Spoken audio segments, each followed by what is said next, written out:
എനിക്ക് ഏറ്റവും സന്തോഷമാകുക ഇപ്പോൾ ഒരാൾ അവരുടെ പേഴ്സണൽ ലൈഫിൽ അത്രയും ചിലപ്പോൾ ഒരു ബുദ്ധിമുട്ടിൽ പോകുന്ന സമയത്ത് നമ്മുടെ പാട്ടൊരു ആശ്വാസമാകുക എന്ന് പറയുന്നവർ, അതാണ് എനിക്ക് തോന്നുന്നത് ഏറ്റവും, എനിക്ക് പ്രത്യേകിച്ച് ഒരു മെഡിക്കൽ എന്തെങ്കിലും ഒരു പ്രശ്നങ്ങളിൽ പോവുകയോ ആ സമയത്ത് നമ്മുടെ പാട്ടിനൊരു ആശ്വാസം കൊടുക്കാൻ പറ്റുന്നുണ്ടെന്നൊക്കെ പറയുന്ന മെസ്സേജുകളും കോളുകളൊക്കെ ഇടയ്ക്ക് വരുമ്പോഴേ അത് ഭയങ്കര ഒരു പ്രചോദനമാണ്. അത് ഭയങ്കര സന്തോഷവും കണ്ണ് നിറയും ഒക്കെ ചെയ്യും. വല്ലാത്തൊരു ഇമോഷണൽ മൊമെൻ്റാണ് അങ്ങനെ ആൾക്കാർ നമ്മുടെ പാട്ട് എടുക്കുമ്പോഴേ. ഇപ്പം ചിലർ പറയും അച്ഛൻ മരിക്കുന്നതിന് മുമ്പ് ഏറ്റവും കൂടുതൽ കേട്ടിരുന്ന ജോബിൻ്റെ പാട്ടാണ് എന്നൊക്കെ പറയുമ്പോൾ നമ്മൾ തകർന്ന് അടിയും പോകും. അല്ലെങ്കിൽ നമുക്ക് that's what art can do എന്ന് എനിക്ക് മ്യൂസിക് ക്യാൻ ഡു.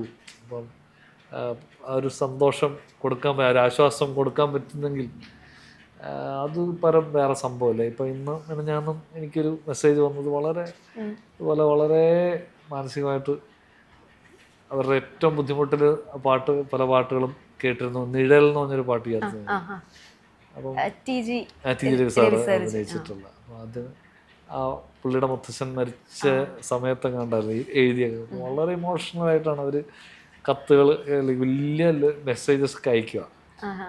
ഒക്കെ കാണുമ്പോൾ പുള്ളിക്കാരി ഇങ്ങനെ നോക്കുമ്പോൾ ഞാനിവിടെ ഇങ്ങനെ ഫുള്ള് കയ്യിൽ നിന്ന് പോയിട്ടിരിക്കുന്നു. അപ്പം അതൊക്കെ തന്നെയാണ് ഒരു ആർട്ടിസ്റ്റിൻ്റെ ലൈഫിൽ ഏറ്റവും ബെസ്റ്റ് ഫീലിംഗ്.